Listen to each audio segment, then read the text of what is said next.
morning, Rams. My name is Aiden White. And my name is Brayson McCloy. During the homecoming game last weekend, the Flight for Life helicopter delivered the game ball and helped Rampart High School students choose safe for the homecoming weekend and the remainder of the school year. Here's McKenna Blatnick with the full story on choosing safe. During homecoming week, Choose Safe came to Rampart to educate students on the importance of safe driving. Kram dove into the events of this week and the significance of driving safe. Choose Safe is a program that is actually put together by a number of different city organizations. But the idea behind it is that we want teenagers to be good drivers, be good passengers, be good pedestrians. We put it together last year. It's for all the schools in Colorado. But the Choose Safe actually stands for, so we want to choose safe driving, safe speeds, and seatbelts every time, avoid alcohol, drugs, and dangerous behaviors, focus on the road in driving, and eliminate distractions. The Safety Expo that occurred on Tuesday showed how important it is for teens to learn about safe driving. A lot of teenagers, like we learned on Monday during our assembly, they get into accidents because they're distracted. We want them to be aware that this is a problem, and hopefully they can make better choices to not be distracted by those things while they're driving. There has been over a 70% increase in teen fatalities on the road in Colorado since last year. As of last month, we'd already lost 55 teenagers here in Colorado. So we want to reach out to teenagers, just give them some tips and tricks and remind them just to be safe on our roads. And anything that could help us get to zero, we want to do. Ultimately, we want everybody to be safe. That's why we're here, right? That's why we're at the high school, so we can touch, 1,600 kids, and hopefully one will make a good decision not to drive drunk or not to drive, recklessly. So homecoming and prom are two times where we see the most accidents happen with teenagers. And so we chose this week to just be a reminder that we want you guys to arrive safely and we want you to arrive home safely as well. Students learned many valuable things during this week. My biggest takeaway was probably just driving safe's really important, especially even when it just comes down to texting and just talking to your friends, or even driving with your friends. Really important to just stay focused on driving and not try to do other things all at once. The biggest takeaway I had was the texting and driving with the little mini go-karts. I ran into nearly every cone, and I didn't realize how big of a distraction it was to have your phone on you while you're driving. Finally, some first responders and teachers leave us with some safe driving tips. Biggest piece of advice for teen drivers would be to slow down, give yourself time. Like Detective Hayden said yesterday, give yourself an extra 5 minutes so that you guys can drive slow and that you can do what you need to do and you don't have to be in a rush. Just make good choices, and you know what those choices are. Everybody knows not to drink and drive. We know that. Everyone knows to wear their seatbelt every time. If you are the driver of a car, make sure your passengers have their seatbelt on as well, because you wouldn't want to be the driver and then lose one of your friends in a crash. So I have a 15-year-old who just got her permit, and honestly, I just reminded her that her getting her permit and her being behind the wheel of a car, she is now operating a dangerous weapon. And you want to think of it the same as you would any other dangerous weapon, is that your life is at stake and other people's lives are at stake, and it only takes, like Officer Hayden said, it only takes a second and a half for somebody's life to change significantly. The week came to an exciting conclusion at the homecoming football game when the Flight for Life helicopter dropped the game ball off on the field. Rams, remember next time you get in your car to always choose safe. This has been McKenna Blatnick reporting for Kram.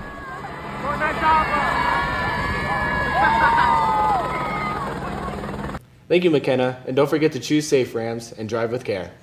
Many teens struggle with mental health issues and anxiety throughout the school year. The Rampart Counseling Team has your back, and there's help available to anyone that needs it. Here is Adiana Summers with more information on this major topic. Rams, it is important to know that you are never alone. Mental health is often overlooked despite being one of the most crucial parts in operating our day-to-day lives. We spoke with a few on why it is important to keep up with our mental health. I think mental health is super important, just as important as physical health. Just to help everybody be the best version of themselves, it's really important to have your mental health in check. It's what you carry with every single day. If your mental health isn't good, then you're not going to be able to concentrate in school, you won't be able to socialize better, stuff like that. If mental health is not going well, it affects every part of your world. I like to think about mental health as being just as important as physical health. If you were to break a leg, if you were sick, you would go to a doctor, and we need to treat mental health with that same regard. Rampart has many different resources to help those struggling with mental health and stress. No Place for Hate, it gives like a community and an environment where people could just like be themselves, free from like judgment and like just hate, you know. For the people in the club, it's a good community. Everybody's really nice, and for people outside of the group, it just creates a positive environment. The counseling center is really good. There's a counselor for every grade, and so if they go down there, they'll get assigned to somebody. Well, at Rampart High School, we're very fortunate that we have 4 grade level counselors, 1 for each grade level. We also have Miss Bratt, our 504 counselor, and we have a SAFE counselor who can work to support like greater needs of students. And we also have a new program that we're starting. We're doing the Counseling Corner during after school work group for extra counseling support, mental health support. So Tuesdays, the focus is social emotional topics, and Wednesdays we do academic counseling, and then Thursdays we do college and career counseling. Sometimes we have people we care for that are going through a tough time but don't know how to help. Here are a few things you can do in this situation. So if you have a friend in need of help, the very best thing you can do is walk them to a trusted adult, whether that's counseling, another adult in the building, if it's after school hours, maybe it's a parent or an older sibling.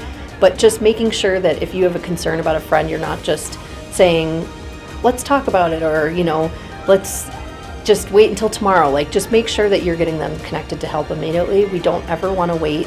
If it is a true crisis situation, we want to get those students connected to help as soon as possible. But I feel like you need to get an adult because some adults are just more prepared and more qualified to help than someone our age, you know. Please remember that you are never alone.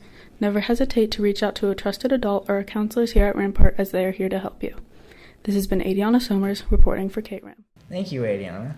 Remember, Rams, you are not alone when struggling with mental health, and don't be afraid or embarrassed to reach out for help. This year's cross-country team has been working hard to compete at events. Coach Kozuik has been on medical leave, but the team is still working hard without him. Ben Ray ran with the team to get more information. Walking the halls, you may have noticed that beloved teacher Kozuik is missing. Due to medical emergencies, he won't be able to teach, but this also comes with a new problem of having no head coach for cross-country. We asked the interim coach, Grant Stoughton, what it has been like for cross-country this season. So this year with Kozuik gone, you know, it's obviously been a pretty difficult time in terms of like transition, and I've worked with them for just 2 years. It's only my second year with the program, even though I've been coaching for over 20. Kind of made it clear that he wasn't going to probably be back this season and asked me to fill in. I really tried to work with the plans that he had built for the early half of the season, kind of try to build my own late halves of the season, have everybody peaking at the right time. I've also really tried to stay true to his emotional approach to coaching, and I think the whole person approach to coaching is, I think, very healthy, and I think he does a really solid job with that, and so I've kind of tried to stick with those routines. We asked some of the players to give their thoughts on how it's been this season with these new changes. Cross country so far has been good. The racing, we've just kind of used each race to like build up with our strength and our endurance, so that we can like go to state, hopefully. It's been pretty good so far. We've definitely been blessed with Stoughton picking up where Kozuik had to unfortunately leave us. But it's been really good so far. Next, we asked Stoughton what cross-country teaches you. Oh, cross-country, it's not really about the sport. Although running is beautiful and it's probably one of the most like freeing experiences a body can do, what it really lets people focus on is working through adversity, perseverance, self-determination. We asked the players what they have done with what they have learned from cross-country. I've definitely learned leadership through cross-country with like leading the underclassmen through warm-ups and stretches before and after races. I've applied that to other areas in my life. The entire team tells us on what they are looking for new players. Anyone can join cross-country. It's a no-cut sport, so you can be national champion or you could just be someone just looking to run just to stay in shape. To attend cross-country, you just go to our meets. You know, we've typically got one a week. Honestly, just come out to watch the race. And then to join, you don't have to be fast. You don't have to be good at running. Really, all you have to want to do is be better. Running is something that you can do for the rest of your life. And you know, we see people start running at 40, sometimes 80 years old. I don't care if you're the fastest kid or the slowest kid in the school. All I care is that you want to try and get better and support everybody on the team. We hope for your healthy return, Kozuik, and rest easy knowing that cross country is in good hands. This has been Ben Ray signing off. Thank you, Ben, for staying with the team and getting those interviews for us. Every year, International Baccalaureate MYP sophomores have personal projects that let them show their creative side. Jackson Mahar dived deeper into this topic. A project that all sophomores can partake in is the Personal IB Project. We talked to some teachers leading the project and somebody participating in the project to learn more about it. Personal Project is a culminating project for 10th graders. It is a chance for people to think of a project they could do on themselves, by themselves, that's something that's important to them. You can build, you can explore, you can try a new hobby, it can be anything. Oh my gosh, why would a sophomore not want to do the personal project? It is an opportunity to pursue things that you haven't given yourself time to do, or to, I don't know, it's just exploration. It's IB's way of giving students the opportunity to dive into a topic and learn something new. My personal project, I am creating a play because I love theater, and so I thought it would be a fun thing to do. I did the personal project because I thought it would be a fun experience to try, and last year as a freshman I went to the expo thing and where everybody showed it, and I just thought it was really interesting how you could just choose something and then be able to act upon it. I recommend anyone to do the personal project. I do a personal project along with my students, so I think a couple years back I did my personal project on making coffee. So I bought myself a coffee press, I learned how to grind coffee, and I made the perfect cup of coffee. This year it's a little more extensive, and last year my personal project is getting a master's in education again. I have like expensive hobbies, but I think anyone could do the personal project because it pursues your interests and your passions and things that you've always wanted to learn about. I think it challenges them to see of what's really important to them, you know, and areas that they want to grow in or something maybe new that they want to try. And I think the best part is when kiddos don't know what they want to do and kind of simmering in the struggle to figure out what they could do if they could do anything. Kind of like to start it, I had to research about like how to create a play and like the steps to start a play.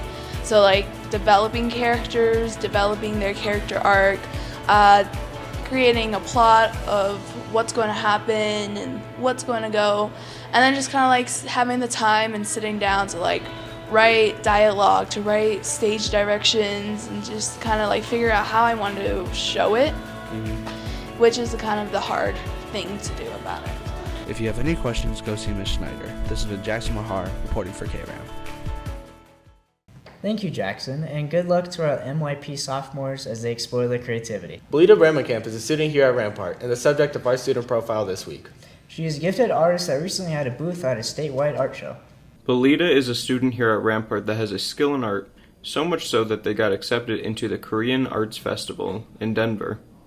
Kram decided to take a deeper look into what they do and how they do it. I think it was just to bring a lot of people that are Korean together in Colorado, just to experience the culture. Even if you're not Korean, I feel like there was a lot of people that weren't Korean that went just to see the culture and stuff. So the Arts Festival itself was September 23rd on a Saturday up in Denver. And as far as I know, it was about like respect and appreciating Korean culture?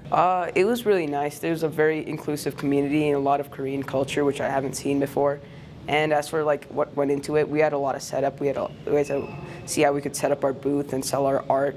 But really, it was pretty simple and pretty fun, and it was a nice experience overall. Last year as a sophomore, she actually took AP Arts and did really, really well in the course. And then this year she is doing DP Art, which is an advanced level class where you get to kind of choose what you make. And so as part of an AP Art last year, she did a lot of exploration about her identity, which links back to this Korean festival that she created artwork for.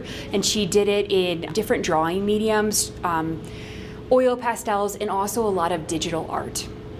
Next, we ask where we could find more of their art and what they want to do with their art in the future. I really want to do concept art for video games. The big production I want to work for is Naughty Dog. They did the Last of Us games, and I like the artists that worked on that kind of stuff. For more of Balida's art, make sure to go follow their Instagram. This has been Jaden Saxon, signing off for KRAM. Thank you, Balida, for sharing your interest and your talents in art. Thanks, Rams, for tuning into this week's KRAM. This has been Aiden White. And this has been Brayson McCloy reporting for KRAM. Until next week, signing off. Holy moly, guacamole, cannoli, cow. This is bonkers! I have more words to say for people? No, tech. Oh! Here, you play with the tech. What? Why do I want to play the tech? I don't know how to do tech. Oh, that's such a big word. Glad it's you. This might take a few times.